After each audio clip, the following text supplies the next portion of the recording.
नमस्कार दोस्तों आज के इस खास वीडियो में आप सबका स्वागत है। मैं हूं दिवाकर झा, जीएसटी इंस्पेक्टर मुंबई। दोस्तों सक्सेस स्टोरी में आज जो हम लोग बात करेंगे वो बात करेंगे सीजीडीए डिपार्टमेंट के ऑडिटर मिस्टर आदित्य जी से। मिस्टर आदित्य जी सीजीडीए डिपार्टमेंट में वर्किंग हैं, काम कर रहे हैं और इसके साथ में एसएससी सीजीएल 2018 के थ्रू जीएसटी इंस्पेक्टर इनको मिला हुआ है। तो हम जानेंगे इनसे कि सीजीडीए डिपार्टमेंट काम कैसे करता है, वहाँ पर क्या सिनारियो है, वहाँ प्रमोशन का क्या एस्पेक्ट है और करियर प्रोस्पेक्ट जो है वहाँ कितना अच्छा है। अगर हम वहाँ जॉब करें तो हमारे लिए क्या क्या जो है ऑप्शंस हैं, इन तमाम तरह के मुद्दों पर बात करेंगे। और साथ ही बात करेंगे कि उन्होंने जो तैयारी करी है एसएससी की, उन्होंने एक चीज़ बताया कि एसएससी के अलावा उन्होंने कोई फॉर्म नहीं भरा है, सिर्फ एसएससी का एग्ज़ाम दिया और लगभग हर एक एग्ज़ाम को उन्होंने क्लियर किया है। तो आखिर उनका जो सीक्रेट है वो क्या था, कैसे तैयारी किया, इन तमाम तरह की बातों को जानने के लिए चलते हैं सीधा आदित्य के पास। तो आपका बहुत बहुत स्वागत है Aditya ji. Aditya thank you Nikhare sir. आपका पूरा नाम है। जी सर, आदित्य निखरा। जी आदित्य सर। निखरा जी, आपका स्वागत है हमारे चैनल पे। Thank you sir for inviting. Thank you. Aditya ji, अपने बारे में थोड़ा सा संक्षिप्त विवरण बताइए, संक्षिप्त अपने बारे में, 2-3 मिनट। सर मैं आदित्य निखरा दतिया मध्य प्रदेश से बिलोंग करता हूं और मैं प्रेजेंट में सीजीडी ऑडिटर में वर्क कर रहा हूं और मेरा वर्क प्लेस है पचमढ़ी मध्य प्रदेश। साथ में मेरा एसएससी सीजीएल 2018 में सिलेक्शन हुआ है एक्साइज इंस्पेक्टर की पोस्ट पर। मेरी ऑल इंडिया रैंक 1534 है।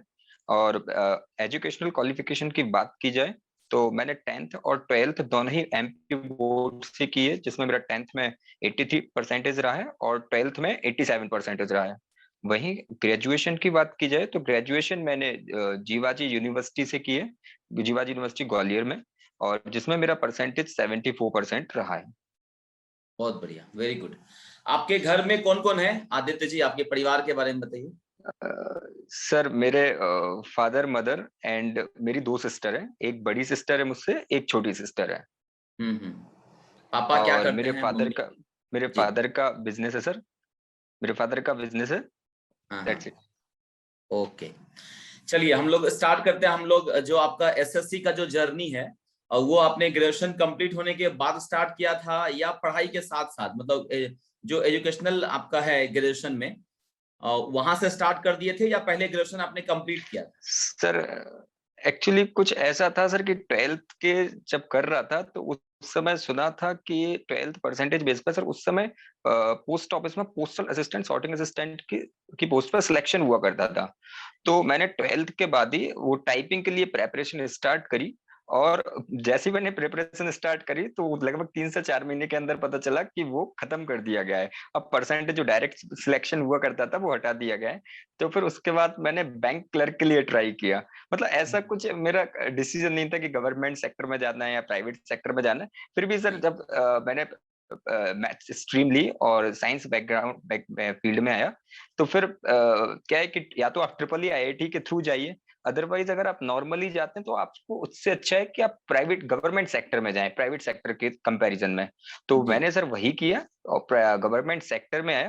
फिर मैंने उसके बाद जैसे पोस्ट ऑफिस का एग्जाम वो उसमें पता चला कि वो हटा दिया गया है, तो उसके बाद सर हम्म। मैंने क्लर्क की और बैंकिंग क्लर्क की ओर ध्यान दिया। उस समय सर 12th बेस पे उनका एग्जाम हुआ करता था। जैसे ही हम्म। मुझे 1 से 2 महीने हुआ तो उसमें आईबीपीएस एक नई ऑर्गेनाइजेशन आ गई और पता चला कि अब वो 12th के प्लेस पे ग्रेजुएशन कर दिया गया है। तो अब सर वो भी मेरे ऑप्शन हट चुका था। और फिर मैंने सर ऐसा सोचा कि कोई एक ऐसा, मैं सर मैथ्स में ठीक था तो मैंने सोचा कुछ ऐसी फील्ड चूज करी जाए जिसमें मैं अपने स्ट्रॉन्ग पोर्शन को यूज कर पाऊं, यूज अच्छे कर से उसको सके। यूज कर पाऊं, है ना। जी। तो सर मैंने फिर मुझे एक भाई थे तो उन्होंने एसएससी के बारे में बताया। तो सर लगभग 2013 के आसपास से फिर मेरी वही जर्नी स्टार्ट हुई। ओके, और उस समय आप ग्रेजुएट नहीं थे, जस्ट 12th पास थे और ग्रेजुएशन नहीं, चल रहा था? हाँ मेरा सर 12th 2011 में कंप्लीट हुआ और मेरा हम्म। ये डिसीजन लगभग 2013 के आसपास मैंने लिया था। ओके ओके, ठीक है। तो पहले आप एसएससी जो 12th बेस वाला एग्जाम होता है उसमें जी आप सर। अपियर हुए थे, करेक्ट? जी सर। और फिर जी जैसे जी। जैसे तो कोई सर भी फॉर्म निकला वो आप डालना स्टार्ट कर दिए? सर मैं आपको बताऊं, मैंने अपनी जिंदगी में एसएससी के अलावा आज तक कोई फॉर्म नहीं डाला सर। कोई भी अच्छा। फॉर्म नहीं डाला आज तक। केवल मैं आपको एक चीज और बताऊंगा क्या हुआ था। जैसे पोस्ट ऑफिस का डायरेक्ट एग्जाम जो हुआ करता था, जी। उसको हटा दिया गया जो परसेंटेज बेस्ड था। तो इसका खत्म। उस समय एक एसएससी के पहले एक और मौका मिला था, एक और हाँ चांस हाँ। मिला था, जिसमें आपको फॉर्म ऑफलाइन फॉर्म फिल किए गए थे। तो आप क्या क्या था, एक 100 नंबर का एग्जाम था, उसके बेस पे आपका सिलेक्शन होना था। तो सर हम्म। किस्मत इतनी खराब रही, मैं मेरा एक्चुअली शुरुआत में जब जानता नहीं था, उतनी मैच्योरिटी नहीं थी, तो सोच रखा था कि यूपीएससी करूंगा, सिविल सर्विसेज करूंगा, है ना। एक ओके। बड़ी क्यूरियोसिटी रहती थी। तो जी सर जी। कुछ वैसे ही मैंने स्टार्ट किया। और सर मैंने क्या हुआ, वो ऑफलाइन फिल करके भेजा, और वो दिल्ली के लिए भर रखा था, क्योंकि सर स्टेट वाइज वो फॉर्म निकले थे। तो जी। दिल्ली के लिए मैंने भेजा था। उसमें एक कॉलम था कि क्षेत्रीय भाषा में आपने पढ़ाई की है, एक हम्म। Question mark. तो मैंने उसमें नो कर दिया, जबकि दिल्ली की क्षेत्रीय भाषा इंग्लिश ही थी। तो सर हम्म। मेरा उसके बेस पे वो फॉर्म ही कैंसिल हो गया। तो सर वहां एक जो अच्छा मौका मिल रहा था, तो वो वो भी भी हाथ से कैंसिल गया। आउट हो गया, वो भी हाथ से चला गया। तो सर फिर कुछ ऐसा हुआ कि 2013-14 में तो मैंने मुझे याद है शायद एक या दो बार चांस लिया था, मुझे कुछ खास सफलता नहीं मिली। हम्म। 2014 के बाद फिर मैंने सर दिल्ली मूव ऑन किया। मैं दिल्ली पहुंचा, और दिल्ली में मैंने एक इंस्टीट्यूट में ज्वाइन किया। मैंने दिल्ली में मैं 6 महीने रुका, और 6 महीने मुझे याद है जुलाई 2014 में गया था, और लगभग 2-3-4 महीने 6 महीने आके वहां से वापस आ गया था। तो सर हम्म। उसके बाद से मैंने जितने भी एग्जाम दिए, मोस्ट ऑफ द जितने एग्जाम दिए, उनमें मुझे सिलेक्शन मिला। वेरी मतलब गुड। दिल्ली जाना बहुत। बहुत सार्थक रहा है। दिल्ली में आपने कोचिंग किया, ऑफलाइन कोचिंग किया 6 महीने का, राइट, उसके बाद आपका जो भी राइट, बेस राइट सर। था, हाँ, वो अच्छे से जी स्ट्रांग हो सर, गया और आप तैयार हो गए, करेक्ट। जी सर, जी सर, तो जी पहला सर, जो ग्रेजुएट लेवल एग्जाम है जो एसएससी सीजीएल का है, वो आपने कब अपियर किया जी सर। सबसे पहला एग्जाम? सर मैं अपनी जर्नी में थोड़ा सा और आपको बताना चाहूंगा जी कि जी क्या हुआ। बताइए। सर मेरा 2015 जनवरी में मेरा वापस आना हुआ, हम्म। और 2015 अप्रैल के आसपास क्या हुआ कि मेरा कोचिंग खोलने का कोई पर्पस नहीं था। मैंने एक कोचिंग खोल रखी थी सर, आदित्य क्लासेस के नाम से, अपने ही नाम से। ओके। और मैं ओके। उसको, हाँ, हाँ, और मैं उसको घर से ही चलाता था, कोचिंग को अपनी रन करता था कोचिंग को। तो सर हम्म। कुछ ऐसा था कि एक तो फ्रेंड्स कलीग्स आए, अरे पढ़ा दो आदित्य, तुम दिल्ली से पढ़ के आए हो, अच्छे स्टूडेंट हो। वो होता ना सर कि 12th में आपका अच्छा परसेंटेज ना होता है, उसके बेस पे आपको एक तमगा मिलता है कि आप एक ब्राइट स्टूडेंट हो, राइट सर। करेक्ट तो वही करेक्ट। 87% का एक जी। तमगा मिला हुआ था कि ब्राइट स्टूडेंट हो, और पढ़ा। अब मुझे सर वो दिल्ली का पता था कि भाई 300-400 बच्चे बैठते हैं, इतना एनवायरमेंट रहता है, मैं कैसे आके पढ़ाऊंगा। बट हाँ उन्होंने थोड़ा हाँ। सा मुझे कॉन्फिडेंस किया, मैंने पढ़ाना सर स्टार्ट किया। मैं उस हम्म। समय से 2015 सीजीएल भी की प्रेपरेशन कर रहा था। लेकिन सर हम्म। 2015 प्रीलिम्स में मुझे उस समय मैं यूआर से बिलोंग करता हूँ, तो यूआर का कट ऑफ था सर वो 99 के अप्रोक्स था। और मेरा उस समय बड़ा अच्छा स्कोर था, उस समय के हिसाब से 133 हम्म। स्कोर था सर। तो हम्म। वो दिया, बट मेंस में सर क्या है, कुछ नर्वस हो गया सर, एग्जाम देते समय नर्वस हो गया, तो मेरा फाइनल सिलेक्शन 4 से 5 नंबर से रुक गया। तो हम्म। 2015 सीजीएल नॉलेज पूरी होने के बावजूद भी केवल नर्वसनेस की वजह से वो एक नहीं हो पाया। एग्जाम था जिसमें हम्म। मैं पास नहीं हो सका।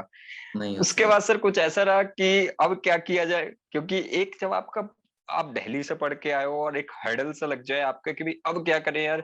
और क्योंकि एसएससी में ये भी आपकी प्रोसेस बड़ी लंबी चौड़ी रहती है, तो आपके पास हम्म। पेशेंस बनाना बहुत इंपॉर्टेंट। मैंने इतनी लंबी जर्नी में एक बहुत इंपॉर्टेंट चीज सीखी है कि आपको गवर्नमेंट सेक्टर में पेशेंस बहुत ही इंपॉर्टेंट चीज होती है।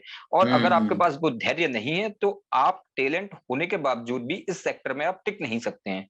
तो बिल्कुल। अब वो पेशेंट जा रहा था, तो मैंने 2015 दिसंबर में जब वो रिजल्ट आया, तो मैं मेरे जो डिस्ट्रिक्ट है उसके आसपास एक बड़ा शहर ग्वालियर पड़ता है। तो हम्म। ग्वालियर में जाके कोचिंग के लिए अप्लाई किया एज ए ट्यूटर, क्योंकि मैं यहाँ चार हम्म। पांच महीने से पढ़ा रहा था, तो उतना कॉन्फिडेंस आ चुका था मेरे अंदर। तो हम्म। मैंने वहाँ अप्लाई किया। मुझे याद है महिंद्रा कैरियर लॉन्चर और तक्षशिला करके कोचिंग हुआ करती थी, तो इनमें हम्म। मुझे मेरा सिलेक्शन भी हुआ। लगभग वो उस समय 13-14 हजार रुपए पर मंथ दे रहे थे मुझे। बट हम्म। मैंने एक चीज और देखी कि अगर मैंने वो किया, तो अगर थोड़ा सा फ्यूचरिस्टिक हुआ जाए, तो मैं प्रेपरेशन नहीं कर पाऊंगा अच्छे से। नहीं कर पाएंगे, तो इस करेक्ट। काम में सर मेरी मदर ने बड़ी मेरी हेल्प करी, और उन्होंने मुझसे हम्म। बोला कि इन सब चीजों के चक्कर में मत पड़ो, अपने घर पर पढ़ो, जितना हो सके उतना पढ़ो, ना किसी चीज की टेंशन लो, ना किसी चीज की, और बस आगे प्रयास करते रहो। तो सर इस तरीके से मैंने अपना फर्स्ट टाइम ट्राई किया। बहुत बढ़िया, मतलब आप पढ़ाना भी स्टार्ट था और खुद से तैयारी भी कर रहे थे, दोनों साथ साथ खुद से घर में तैयारी भी रहते हुए। करनी थी। Very good. Right, right sir. अच्छा, अभी जो जिस जॉब में आप हैं, सीजीडीए में ऑडिटर हैं आप, करेक्ट? तो जी सर। ये कौन सा एसएससी आपने दिया था? 16 वाला दिया था, 2016 वाला? ये sir S G sir, SSC CGL 2016 के थ्रू ये मेरा सिलेक्शन हुआ है, जिसमें मुझे याद है कि शायद मैंने ये 2000, मुझे मंथ तो याद नहीं आ रहा, पर 2016 में मैंने दिया था जी। और इसका फाइनल रिजल्ट अगस्त 2017 में आया था। और हम्म। मैंने इसका प्रीलिम्स दिया था, तो प्रीलिम्स में मेरा ठीक ठाक स्कोर हुआ था। उस समय शायद 158 के अप्रोक्स स्कोर हुआ था। अब हम्म। चूंकि सर मैं हिंदी बैकग्राउंड से था, इसलिए मेरा इंग्लिश में उतना अच्छा स्कोर नहीं हो पाया था। मेरा मैथ्स में सेम ठीक ठाक था, बट इंग्लिश वो हर्डल रहा है सर। मतलब सेम मेरे लिए, स्टोरी है। मेरी जिंदगी में सबसे बड़ा हर्डल रहा जी। है। तो एक वो बहुत बड़ा हर्डल और हैम्पर किया उसने बड़ा। तो हाँ। इंग्लिश की वजह से मुझे ये सीजीडीए डिपार्टमेंट मिला, जो कि सर मैं कहूंगा कि बहुत अच्छा डिपार्टमेंट है। इस डिपार्टमेंट में हम्म। कहीं से कोई खामी नहीं है। भले ही आप वो 4600 ग्रेड पे, 2800 ग्रेड पे आप सैलरी में कंपैरिजन करेंगे, तो देखो आप सब लोग चाहते हैं कि सबको हैंडसम सैलरी मिले, लेकिन हम्म। एक नॉर्मल बात करें तो ये डिपार्टमेंट बहुत अच्छा है, कहीं से कोई इसमें खामी नहीं है, अच्छा डिपार्टमेंट है। चलिए उस पर हम लोग बात करेंगे। अभी हम लोग आ जाते हैं जी कि आपका जो मैथ्स है, मैथ्स बहुत बढ़िया होगा, एमपी वालों का मैथ्स अच्छा होता है और ऑब्वियस है साइंस हाँ जी सर। बैकग्राउंड भी है आपका। तो मैथ और जी रीजनिंग सर। की जी सर। तैयारी के बारे में बताइए, कैसे किया था आपने सर मैथ और रीजनिंग? मैं सर मैथ्स ऐसा था कि मैथ्स मुझे शुरू से ही बड़ा इंटरेस्ट लगता था पढ़ने में। जैसा कि मैंने आपको शुरू में बताया कि मैथ्स के बेस पे ही मैंने एसएससी को चूज किया था। जी। मैथ्स इंटरेस्ट आता था, है ना। तो सर मैंने वो पढ़ना स्टार्ट किया। शुरुआत में आर एस अग्रवाल से पढ़ा, मतलब जो जो यहाँ के ट्यूटर थे उनसे गाइडेंस ली। और फिर लेकिन सर फिर जब पैरामाउंट किया, मैंने पैरामाउंट दिल्ली ज्वाइन किया था। जब मैंने वहां हम्म। ज्वाइन किया, तो वहां से मुझे सर बहुत प्रॉपर गाइडेंस मिली। एक होता है ना, एक आप डिफरेंट डिफरेंट वे में ट्राई कर रहे हैं, एक होता है प्रॉपर वे में आप जाके ट्राई कर रहे हैं, एकदम सिलेक्टिव जी। चीजें पढ़ रहे हैं। जी। तो मेरा सर कुछ वैसा ही रहा। मैंने वहां जाके मुझे बताया गया कि आपको प्रीवियस ईयर्स के क्वेश्चंस लगाने, as a Kiran chapter wise के नाम से एक बुक आती है, मैंने वो लगाई। और हम्म। उसके अलावा सर जब मैं घर आया तो मैंने बहुत सारी खामियां पाई अपनी तैयारी में। तो उसके बाद सर मैंने राकेश यादव की जो क्लास नोट्स आते हैं उनसे हम्म। प्रेपरेशन करी। ये दो थे सर जो 2016 सीजीएल में मेरे लिए बड़े कारगर साबित हुए, और मेरा इन्हीं के बेस पर सर सिलेक्शन हुआ। ओके, और मतलब रही प्रीवियस रीजनिंग ईयर। की बात, जी। हाँ सर, और रही रीजनिंग की बात, तो रीजनिंग में सर मैंने केवल केवल प्रैक्टिस सेट्स लगाता था उसमें। और एक किरण की बुक आती थी चैप्टर वाइज करके, कुछ चैप्टर्स से उसमें मदद ली थी। बाकी रीजनिंग के लिए सर प्रॉपर कोई ना तो मैं अपने बुक्स करी, ना ही किसी चैप्टर को पढ़ा, बट वो इससे होता, प्रैक्टिस सेट से होता चला गया। प्रैक्टिस सेट से होता था। मतलब मैथ्स की अगर बात राइट करें सर। तो राकेश यादव सर की जो बुक है और वो आपने किया जी है, sir. R S Agarwal starting में किया था और जी प्रीवियस ईयर सर। के जी सर। क्वेश्चन जो है अच्छे से आपने लगाया, तो मैथ्स इससे राइट हो राइट गया। सर। चलिए अब बिल्कुल चलते सर। हैं। ब्रह्मास्त्र जो है वो है इंग्लिश। इंग्लिश के लिए क्या किए जी थे? सर। तो क्योंकि आपका सर इंग्लिश के लिए, सीजीडीए में आपका हुआ था और रैंक कम थी because of right sir. English. और बाद में फिर आपने करेक्ट सर। 18 में अभी जीएसटी इंस्पेक्टर आप बने हैं, तो आपने जी इम्प्रूवमेंट सर। तो जी बहुत सर। ज्यादा किया होगा इंग्लिश में। जी तो ये चमत्कार कैसे हुआ और क्या किया था आपने इंग्लिश के लिए? सर, इंग्लिश का कुछ मैं बताऊं तो क्या होता था कि इंग्लिश में मुझे कुछ ज्यादा समझ नहीं आता था। जो मुझसे जैसे ही बोलता जाता था मैं वैसे प्रेपरेशन करता चला जाता था। तो होता हम्म। क्या था सर, एक एक बुक्स नहीं, मेरा बुक्स का बहुत अच्छा कलेक्शन बन गया था इंग्लिश का। जबकि ओके। आपको पढ़ना होता है केवल सिलेक्टेड बुक्स से। तो मेरे पास लूसेंट की इंग्लिश भी हुआ करती थी, एक संघवी की बुक आती है वो भी हुआ करती थी, दो तीन पैरामाउंट से मिली थी वो भी हुआ करती थी, इंग्लिश भी हुआ करती थी, मिरर ऑफ कॉमन एरर्स भी हुआ करती। तो इतनी सारा जब आपके पास कंटेंट हो जाता है, तो वो कंफ्यूजन क्रिएट हो जाता है कि कहाँ से पढ़े कहाँ से नहीं पढ़े। Actually correct. सभी में सेम कंटेंट है, बट क्या हम्म। होता है कि आप जब इतनी सारी बुक्स पढ़ते हो तो कंफ्यूजन बहुत ज्यादा क्रिएट हो जाती है। तो जब मैंने सर 2016 सीजीएल दिया, तो उस समय सर मेरा एक फ्रेंड है, वो दिल्ली में पढ़ता था, तो उससे मुझे कुछ नोट्स मिले थे। तो उसने बड़ी मेरी हेल्प करी। और उसके बाद क्या बोलते हैं, मैंने थोड़ी न्यूज़पेपर रीडिंग पे अपना काम किया और वोकैब भी रटने की कोशिश करी, क्योंकि आप जानते हैं हिंदी मीडियम वालों के पास वोकैब का भी एक बहुत बड़ा इशू रहता है। बहुत बड़ा तो इशू। 2016 हाँ 2016 सीजीएल में दिया। उसमें अच्छा स्कोर तो नहीं कह सकते हैं, ठीक ठाक स्कोर हुआ। मेरा 133 नंबर है, 133 स्कोर हुआ इंग्लिश में।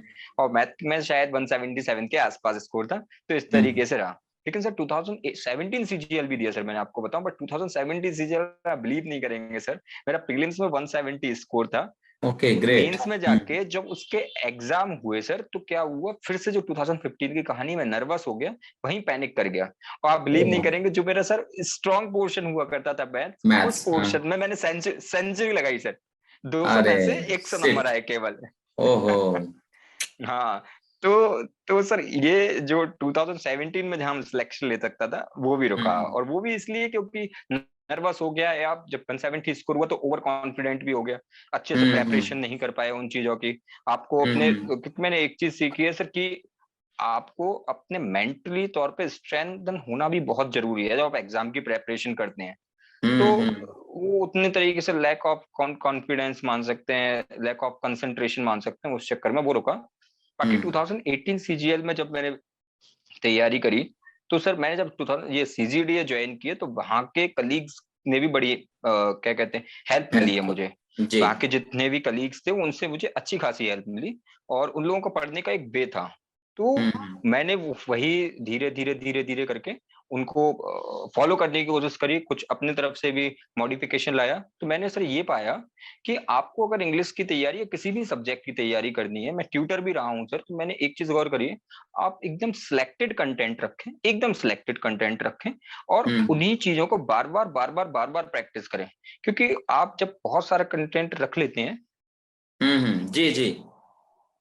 आप जब बहुत सारा कंटेंट रख लेते हैं तो होता क्या है कि आप कंफ्यूजन क्रिएट हो जाती है दिमाग में, और हम जब एग्जाम के नजदीक पहुंचते तो हमें समझ में नहीं आता कि क्या पढ़ा जाए और क्या छोड़ा जाए। जबकि आप हम्म सिलेक्टेड पढ़ते तो आपको पता होता है कि हमारे पास ये कंटेंट है, हम बस इतना ही इतना पढ़ के जाएंगे। तो सर हम्म 18 सीजीएल में मैंने मिरर ऑफ कॉमन एरर्स और प्लिंथ टू पैरामाउंट, दो ये बुक्स करी हैं, और इसके अलावा न्यूज़पेपर रीडिंग और साथ में प्रैक्टिस सेट। इसके अलावा सर मैंने कोई से तीसरा कंटेंट लिया ना, कोई बुक ली ना, किसी टीचर्स को फॉलो किया। जो पहले हम्म किया करता था इनको भी करता था, उनको भी करता था, उस चक्कर में खिचड़ी बन जाती थी सर वो। तो उससे मैंने इस तरीके से ओवरकम किया।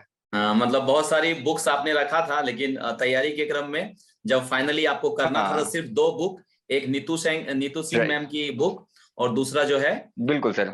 कॉमन एरर ये वाली जो बुक मिरर है, ऑफ कॉमन एरर्स, मिरर बिल्कुल ऑफ सर, एक कॉमन एरर स्किल की की जो जो बुक बुक है, आती है। येलो कलर की आती थी ना, करेक्ट येलो करेक्ट। कलर की, हाँ हाँ, ये लोग ग्रीन कलर का कवर पेज येलो रहता है ग्रीन सर कवर उसका। का कवर। जी जी। Right right right. चलिए, हाँ जी। और जीके जीएस में आपके कितने नंबर थे और उसके लिए कुछ किया था क्या स्पेशल?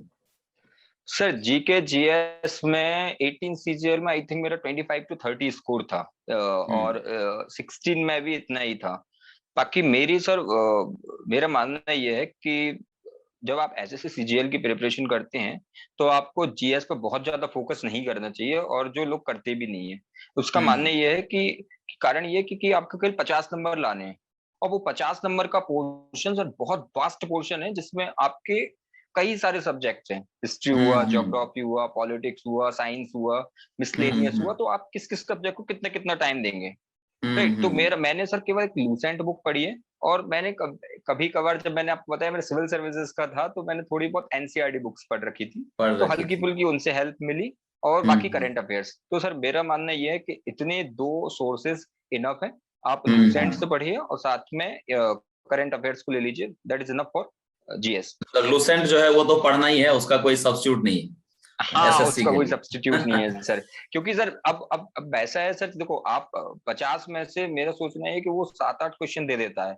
हम्म अब आपको वो किस तरीके से आप ग्रास्प कर रहे हैं वो आपके ऊपर है, कि वो 7-8 में से कम 6-7 आप बना के आए, तो आप बारह हम्म पंद्रह नंबर उधर बना सकते हैं। और उसके अलावा हम्म जो करंट अफेयर्स आती है तो एसएससी में बहुत, अब उस समय बहुत डिफिकल्ट करंट अफेयर्स नहीं आती थी, अब तो बहुत अजीब गरीब करंट अफेयर्स आने लगी है। उस समय नहीं हम्म। आती थी, तो आप वो भी इजीली बना सकते थे सर। बना सकते थे। चलिए, अब जी हम सर। लोग आते हैं आपके डिपार्टमेंट की तरफ, जो आपने ज्वाइन किया था 2018 में ज्वाइन किया था, करेक्ट? हाँ सर, जून 2018 में मैंने ये जून डिपार्टमेंट दो ज्वाइन किया। तो जैसे आपका रिजल्ट फाइनल हुआ 2016 वाला, तो उसके बाद की प्रक्रिया बताइए, क्या क्या हुआ था? 2016 के बाद जो जब मेरा सिलेक्शन हुआ, तो उसके बाद सर क्या होता है कि आपके, जैसे मैं एमपीआर रीजन में हूँ, तो एमपीआर रीजन से जो जो कंसर्न डिपार्टमेंट होता है वहां से डोजियर सेंड करे जाते हैं, एमपीआर एनआरडब्ल्यूआर जितने भी रीजन हम्म होते हैं, सब जगह आपके डोजियर सेंड करे जाते हैं। और डोजियर सिलेक्ट होने के बाद सीजीडीए डिपार्टमेंट में स्टेट एलोकेशन के लिए आपसे प्रीफरेंस फॉर्म नहीं मांगा जाता है, नहीं आपसे प्रीफरेंस मांगी जाती है। जो बंदा ओके जिस स्टेट का होता है कोशिश करी जाती है उसको उसी स्टेट में दिया जाए। अगर ओके। उस स्टेट में वैकेंसी कम है तो उसके पास का जो नियरेस्ट स्टेशन या स्टेट होता है तो वहां देने की वो हम्म लोग कोशिश करते हैं। तो ये होता है ऐसे। फिर अगर जैसे सर मुझे सीडीए जबलपुर मिला है, कमांड में बटा हुआ है सर, ये सीजीडीए डिपार्टमेंट है ये, कुछ कमांड्स में बटा हुआ है। तो हम्म मैं मध्य भारत कमांड में आता हूँ। तो सर हम्म वहाँ मुझे सीडीए जबलपुर के अंदर में मिला।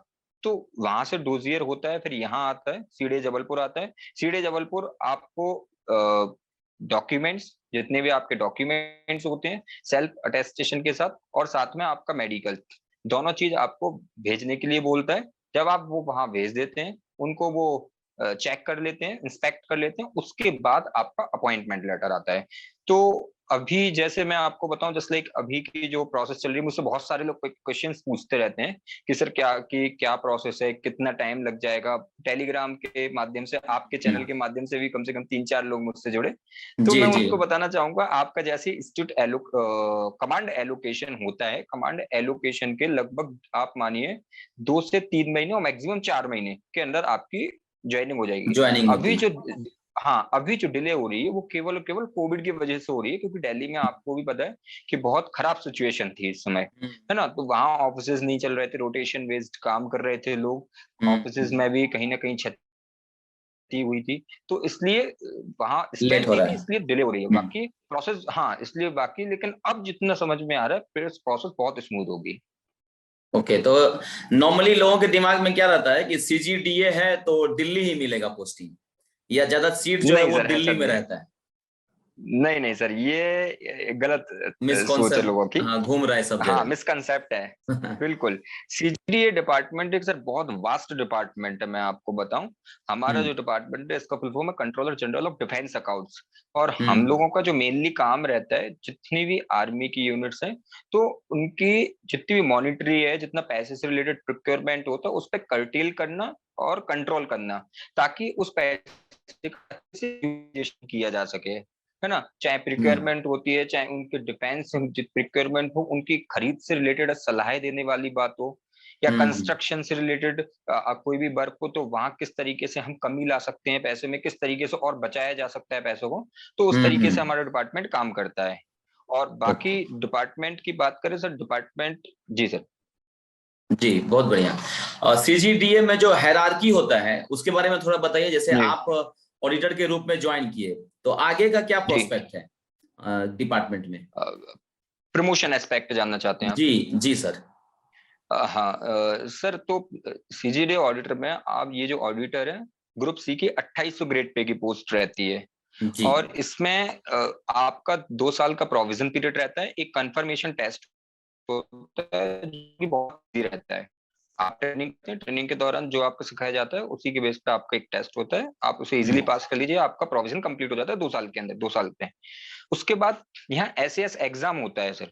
तो जी। एसएएस एग्जाम आपको देना होता है, जिसमें पार्ट 1 पार्ट 2 होता है। वो एग्जाम जब आप पास कर लेते हैं, तो उसके बाद आप डबल बन जाते हैं, असिस्टेंट अकाउंट्स ऑफिसर।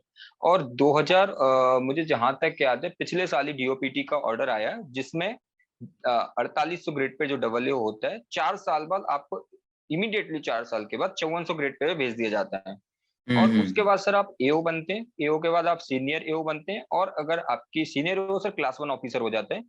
और हम्म। अगर आपकी किस्मत अच्छी रहती है, तो आप एसीडीए तक जा सकते हैं सर, जो पहुंच कि सकते हैं। आईएएस पोस्ट होती है। Right sir. ओके, मतलब ऑडिटर से अगर आप सीधा डबल एओ आप जा सकते हैं अगर आप एग्जाम पास करते हैं तो, करेक्ट? बिल्कुल, अगर आप एग्जाम पास नहीं करते हैं, तो आप हाँ केवल सीनियर ऑडिटर की पोस्ट से रिटायर्ड होंगे फिर। और हाँ। अभी आपने जैसे सभी लोगों को पता है कि अभी क्या है, कैग में 3 साल में सीनियर ऑडिटर बनते हैं, 2800 से या 4200 ग्रेड पे पहुंच जाते हैं। लेकिन सर हम्म। हमारे डिपार्टमेंट में भी ऐसा था, लेकिन 2013 के बाद से कुछ ऑर्डर ऐसा आया है कि अब हम लोग जो ऑडिटर बनते हैं, वो 3 साल के प्लेस पे 6 साल में बनते हैं। तो ये ओहो। एक ड्रॉबैक कह सकते हैं इस डिपार्टमेंट का, कि मतलब थोड़ा सा हम्म। ज्यादा टाइम ले लेता है। बाकी अगर आप प्रमोशन वाइज देखें इस डिपार्टमेंट को सर, तो ये मुझे लगता है इंडिया के फास्टेस्ट डिपार्टमेंट में से एक है, जहां बहुत जल्दी प्रमोशन होता है। अगर आप हम्म। कैग में भी देखेंगे, तो कैग में आप जब डब्ल्यू का एसएएस का एग्जाम देते हैं, तो उसमें भी 1 से 1.5 साल लग जाता है। लेकिन सर हम्म। हमारे डिपार्टमेंट में आप एसएएस का एग्जाम देते 1 से 2 वीक, मैक्सिमम से मैक्सिमम 1 महीने लगा लो, 1 महीने के अंदर आप डब्ल्यू की पोस्ट पे पोस्ट कर दिए जाते मिल हैं। जाती है, मतलब वैकेंसी रहती है तो इजीली मिल जी, जाती है। ओके, बहुत इजीली मिल बढ़िया। जाती है। Right sir. आप लोग का जो मेनली काम है वो काम क्या है? सैलरी बनाना, जो भी आर्मी में लोग काम कर रहे हैं, उन लोग डिफेंस में काम कर जी रहे जी हैं, उन लोगों का सैलरी जी। बनाना और उनका जो भी अलाउंसेस है उसके बारे में पूरा कच्चा चिट्ठा तैयार करना, या मैं सर कुछ? हम लोगों का, जी। जी जी सर, पूछिए पूछिए सर। हाँ, मत ऐड कीजिए इसमें, मुझे तो इतना ही पता है, इसमें कुछ ऐड करना जी चाहेंगे? सर। जी। जी सर, मुझे जितनी नॉलेज है मैं बताता हूँ। सर एक्चुअली इसमें दो टाइप के ऑफिसेज होते हैं, एक रीजनल ऑफिस होता है, दूसरा फंक्शनल हम्म। ऑफिसेज होते हैं। रीजनल हम्म। ऑफिस में क्या होता है, जितने भी आपकी आर्मी यूनिट्स होती हैं, आर्मी की विंग रहती है, उनमें हम लोग अकाउंट्स का काम करते हैं। वहाँ बहुत करेक्ट। डिफरेंट डिफरेंट ऑफिसेज आते हैं, जैसे पे अकाउंट्स ऑफिस हुआ, आपका एलए हुआ, लोकल ऑडिट ऑफिस हुआ, एरिया अकाउंट्स ऑफिस होता है, तो कई सारे ऑफिसेस रहते हैं। ऐसे ही हम्म। सर फंक्शनल जो ऑफिस रहते हैं, वहाँ हम लोग जो काम करते हैं, ऑर्डिनेंस फैक्ट्री हुई या फिर नेवी हुआ, एयरफोर्स हुआ, तो ऐसे जैसे वहां आर्मी में काम करते थे, ठीक ऐसे ही फंक्शनल ऑफिस में जाके हम लोगों का काम रहता है। बाकी सर जैसे काम की बात हुई, तो मैं जैसे अपना बताऊं, मैं इस समय पचमढ़ी में पे अकाउंट्स ऑफिस में काम कर रहा हूँ। तो पे अकाउंट्स हम्म। ऑफिस में काम ये होता है कि आर्मी पर्सनल की जितना सैलरी से रिलेटेड काम होता है और हम्म। अलाउंस से रिलेटेड काम होता है, तो वो पूरा का पूरा काम पे अकाउंट्स ऑफिस में किया जाता है। कुछ वहाँ एओजी रहते हैं, तो वहाँ जो कंस्ट्रक्शन से रिलेटेड ऑडिटिंग होती है वो हमारे एओजी ऑफिस में करी जाती है। एलएओ ऑफिस होता है, लोकल ऑडिट ऑफिस होता है, जितने भी यूनिट्स में किस तरीके से वहाँ कहाँ पैसा कितना खर्च किया जा रहा है, उनके राशन पानी के ऊपर कितना पैसा, कहाँ ड्रेस अलाउंस की जितना भी पैसा खर्च किया जाता है, वो हमारी एलएओ जो यूनिट होती है वो वहां जाके ऑडिट करती है और सर्च करती है। ओके। तो आप लोगों का ये चेंज भी होता है क्या डिपार्टमेंट, मतलब जैसे अभी आप पीएओ में हैं तो कुछ साल बाद किसी और में चले जाएंगे, ऐसा होता जी है या जिंदगी भर जी। पीएओ हाँ में ही सर। रहेंगे? नहीं नहीं सर, चेंज होता रहता है सर। अभी उसका ड्यूरेशन? अभी जैसे मैं पे अकाउंट्स ऑफिस में काम कर रहा हूँ सर, बेसिकली तो 2 साल रहता है, और कभी आपका जल्दी हो जाता है, कभी टाइम भी लग जाता है, बट बेसिकली 2 से 3 साल में आपका हो जाता है सर। अभी पे अकाउंट्स ऑफिस में हो सकता है आपको एओजी में जाना पड़े, मेरा एक सबॉर्डिनेट था, तो उसका 1.5 साल के अंदर जाना पड़ा। तो वहां जैसे जैसी वैकेंसी होती है, सीनियरिटी बेस या फिर ट्रांसफर पॉलिसीज रहती है, तो उनके बेस पे आपका ट्रांसफर कर दिया जाता है, कभी एलएओ में, कभी एओजी में, कभी आपको क्या कहते हैं फंक्शनल ऑफिस में भी काम करना पड़ सकता है। तो वो रिक्वायरमेंट के अकॉर्डिंग आपको डिफरेंट डिफरेंट ऑफिस में भेजा जाता है। मतलब जनरली 2 से 3 साल का रहता है समय एक जगह पे। जी जी। जी जी सर। और मान लीजिए अभी तो आप एमपी के रहने वाले हैं और एमपी में ही पोस्टिंग है, सपोज किसी और जी स्टेट में सर। रहते तो फिर जी एमपी सर। आने का चांस क्या है? होम स्टेट की जो बात होती है, बहुत लोग बोलते हैं होम सर स्टेट मैं चाहिए। आपको इस डिपार्टमेंट की सबसे अच्छी खासियत बताऊं कि ये एक नेगेटिव प्रोस्पेक्ट भी बोला जा सकता है, पॉजिटिव प्रोस्पेक्ट भी बोला जा सकता है, कि इस डिपार्टमेंट की ट्रांसफर पॉलिसीज आपको ऑल ओवर इंडिया वेज ट्रांसफर मिलता है। जैसे अभी मैं पचमढ़ी में, इसमें यहाँ सिर्फ दो तरीके के स्टेशन होते हैं, एक हम्म। टेन्योर स्टेशन होता है, दूसरा हार्ड स्टेशन होता है। तो जहाँ टेन्योर और हार्ड स्टेशन होते हैं, वहां से आपका जो ट्रांसफर है वो इजिली हो जाता है। आप जहां मांगते हैं इस नॉर्मल केस में आपको मिल ही जाता है सर, क्योंकि आप हम्म। टेन्योर या हार्ड स्टेशन काट के आए हैं, है ना। हम्म। तो हाँ, तो सर ऐसा होता है कि आपको इजीली टेन्योर स्टेशन या हार्ड स्टेशन से कभी भी कहीं भी आप जा सकते हैं। आपको अगर सपोज करो मैं एमपी का रहने वाला हूँ और किसी को महाराष्ट्र मिला है, तो वो दो हम्म। से तीन साल करेगा, और फिर जब इन लोगों का ऑल ओवर इंडिया ट्रांसफर होता है तो सीजी से होता है, सीजी मतलब दिल्ली से होता है। दिल्ली में हम्म। आप अप्लाई करिए, आपका एप्लीकेशन बेस वो कंसीडर करते हैं और जनरली हो ही जाता है ट्रांसफर। और सर ओके। लेकिन इसमें एक चीज और बताऊं मैं, कि जब आपका प्रमोशन होता है, जैसे आप डब्ल्यू बनते हो या हम्म। एओ बनते हो, तो होता क्या है कि फिर से आपका जो ट्रांसफर होगा वो आपका सेंट्रल कमांड से चला जाता है, मतलब जो आपकी मेन कमांड रहती है वहां से निकल के सेंट्रल कमांड में वो चला कहाँ जाता है। चला जाता है, सीजी के पास चला जाता है, वो पावर सीजी के पास, सीजी के पास चली जाती है, सीजी के पास, जी हम्म। दिल्ली में। तो वहां से आपका ट्रांसफर होता है, और फिर आपसे चॉइस मांगी जाती है, लेकिन आपको अपनी चॉइस के अकॉर्डिंग मिले नहीं मिले, वो सब रोटेशन पॉलिसी के ऊपर बेस्ड रहता है, लेकिन फिर वही रहता है कि आप 2 से 3 साल बाद आपका जो स्टेशन है वहां काटिए, और उसके बाद फिर आप जब ट्रांसफर के लिए अप्लाई करिए तो आपका इजिली ट्रांसफर हो जाता है। तो ट्रांसफर की कोई दिक्कत नहीं है सर इस डिपार्टमेंट में। ओके, ट्रांसफर की दिक्कत नहीं है, ट्रांसफर इजीली मिल जाता है। अब एक अहम जी सवाल है, जो लोग जी। चाहते हैं कि हम एसएससी तो ठीक है, यूपीएससी उनका मेन गोल है, तो यूपीएससी की तैयारी के हम्म। लिए इसमें समय मिलता है क्या आपको? क्या लगता है? हाँ सर, इस डिपार्टमेंट की सर ये तो मैं खासियत बोलूंगा, जैसे मैंने भी इस डिपार्टमेंट में रहते रहते सीजीएल 2018 निकाला है। हालांकि सीजीएल का कंपैरिजन आप सिविल सर्विसेज से नहीं कर सकते हैं, लेकिन सर सबसे अच्छी बात इस डिपार्टमेंट की यही है कि मतलब उतना ज्यादा वर्कलोड नहीं है अभी भी।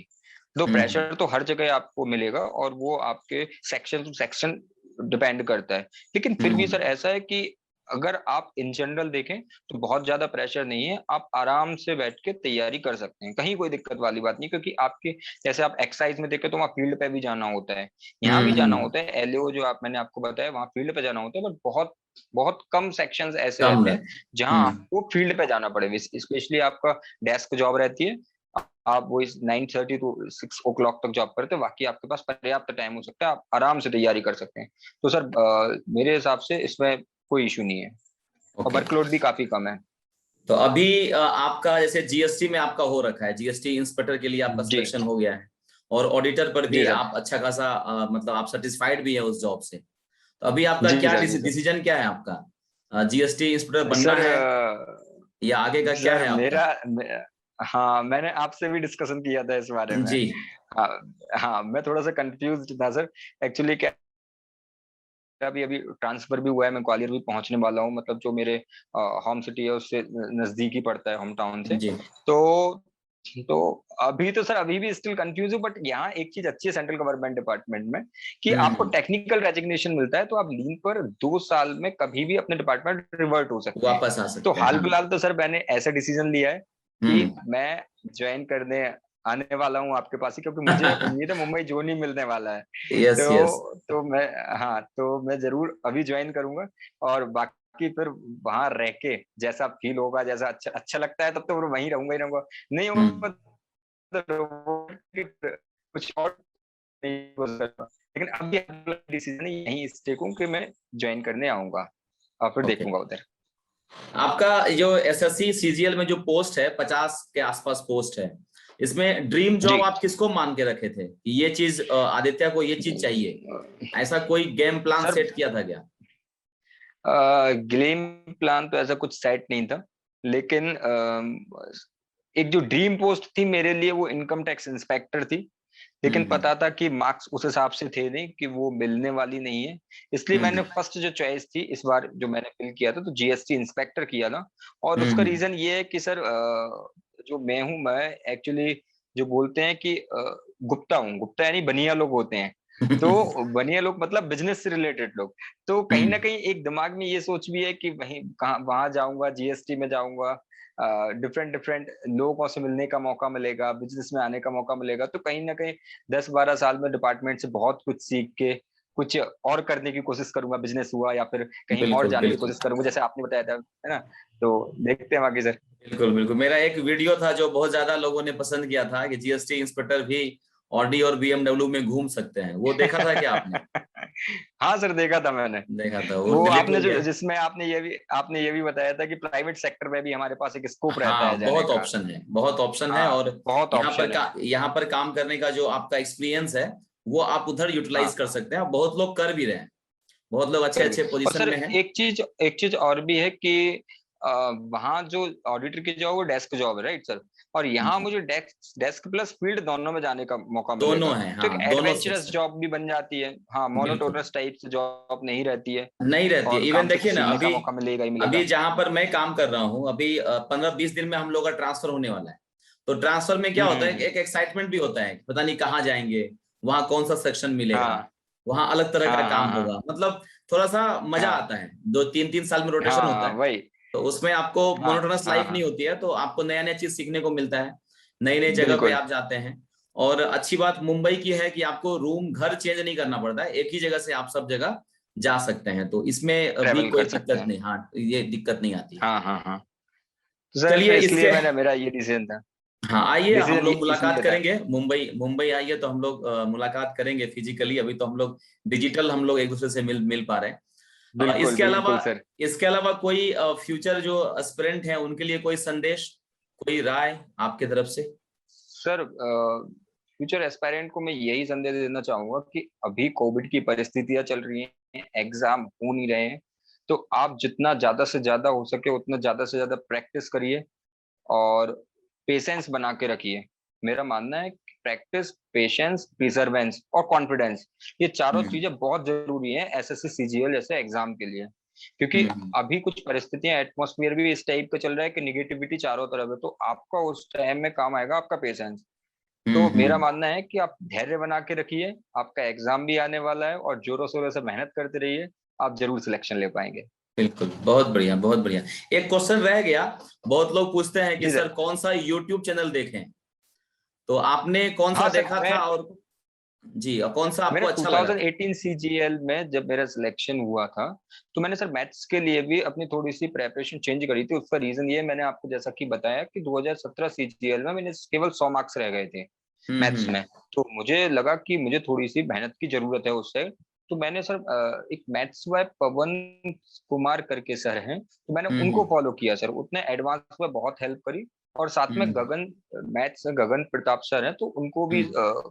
फॉलो किया मैंने, गगन सर को भी फॉलो किया, तो हम्म। वहाँ से ही मुझे हेल्प मिली। तो मेरा बहुत मानना बढ़िया। है कि देखो, वो आपके ऊपर डिपेंड करता है कि आपको कौन से टीचर से फैमिलियर हो पा रहे हैं, तो आप उस हिसाब से हम्म। फॉलो करिए। बाकी मेरा सलाह ये है कि गगन सर, अभिनय सर, सभी सर बढ़िया हैं। जहाँ हम्म। जैसा आपको कंटेंट मिल रहा है उन सबको फॉलो करने की उनको कोशिश फॉलो करें। कीजिए। चलिए, अब विदाई का समय आ गया है और एक और लास्ट जी क्वेश्चन है सर। कि आगाज जी योर सर। जर्नी से कैसे आप जुड़े, हमारे चैनल से कैसे जुड़े आप? सर, आपके चैनल से जुड़ना ऐसे हुआ कि आपका जो पुराना प्लेटफ़ॉर्म था सर, मुझे उसका नाम तो याद नहीं आ रहा है, यूट्यूब चैनल। तो जैसे ही मेरा अप्रैल में सिलेक्शन हुआ, मैंने यूट्यूब चैनल पे सर्च करना स्टार्ट किया कि भई कहाँ कैसे डिफरेंट डिफरेंट ज़ोन्स के बारे में मुझे पता चल सके चीज़ों का। हम्म। तो जब मैंने सर्च किया तो मैंने बहुत सारे वहाँ वीडियोज़ अवेलेबल थी, लेकिन मैंने ये पाया कि आपका वीडियो में कंटेंट बहुत ही अच्छे हैं, बहुत ही इन्फॉर्मेटिव वीडियो है। तो हम्म। मैंने आपको उसी समय से, मुझे याद है शायद 1 अप्रैल से मैंने आपको फॉलो करना स्टार्ट किया और मैं हम्म। स्टिल अभी तक आपको फॉलो करता चला आ रहा हूँ। और मैं हम्म। जितने भी हमारे भाई-बहन हैं, मैं सबसे बोलना चाहूँगा कि सर के चैनल के माध्यम से आप जुड़े रहिए।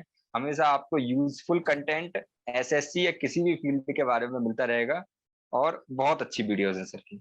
थैंक यू आदित्य जी। चलिए दोस्तों, यहाँ पर हम लोग विदाई लेते हैं। आदित्य जी को हार्दिक शुभकामनाएं हमारी तरफ थैंक यू से। सर। थैंक यू अगला जो सर। आपका एम है, यूपीएससी का एम है, तो हमारी शुभकामनाएं हैं और मैं अग्रिम बधाई भी देता हूं कि आप यूपीएससी भी क्रैक कीजिए। और यूपीएससी क्रैक करने के बाद भी एक इंटरव्यू के लिए हम आमंत्रित करेंगे आपको। बिल्कुल, बिल्कुल सर। हालाँकि अभी तो ऐसा कुछ टारगेट नहीं है, लेकिन देखते हैं फ्यूचर में अगर कुछ बनता है तो बिल्कुल सर, अपनी तरफ से नहीं नहीं, प्रयास बिल्कुल करूँगा कि वहाँ भी कुछ कर पाऊँ। श्योर श्योर, हमारी शुभकामनाएं हैं। Thank you Aditya ji, thank you very बिल्कुल, मच। बिल्कुल, थैंक यू सर। तो दोस्तों, देखा आपने एक एक मध्यम वर्गीय परिवार से आने वाले आदित्य जी, जिनका कि बैकग्राउंड सिंपल ग्रेजुएट है और खास करके हिंदी मीडियम से उन्होंने भी पढ़ाई करी थी और इसके बावजूद उन्होंने 3-4 एग्जाम जो है वो क्लियर किया। अभी वो जीएसटी इंस्पेक्टर बन चुके हैं, आएंगे अभी ज्वाइन करने के लिए। तो जब हमसे मुखातिब होंगे तो लाइव भी हम लोग उनका इंटरव्यू जो है करने की कोशिश करेंगे, आपके सामने लेके आएंगे उनको। और इस स्टोरी से आपको क्या अच्छी बातें लगी वो जरूर कमेंट में बताइएगा। और एक चीज़ और मैं आपसे रिक्वेस्ट करूंगा कि अगर कोई ऐसा डिपार्टमेंट जो आप जानना चाहते हैं तो वो कमेंट कीजिएगा, तो उनसे जब भी कोई हो जिनसे कि टर्म बने तो उनका इंटरव्यू लेके मैं आपके सामने जरूर उपस्थित होऊंगा। एक लास्ट चीज, अगर आपको ये सीरीज अच्छा लग रहा है सक्सेस स्टोरी का, आपको मजा आ रहा है, आप सीख रहे हैं, इंस्पायरेशन आपको मिल रहा है, तो एक लाइक कर दीजिएगा, शेयर कर दीजिएगा। और ये वीडियो अगर लगता है कि किसी के काम आ सकता है तो उसको जरूर ये शेयर कर दीजिएगा। और चैनल को अगर सब्सक्राइब नहीं किया है तो सब्सक्राइब भी कर दीजिएगा। थैंक यू दोस्तों, थैंक यू वेरी मच।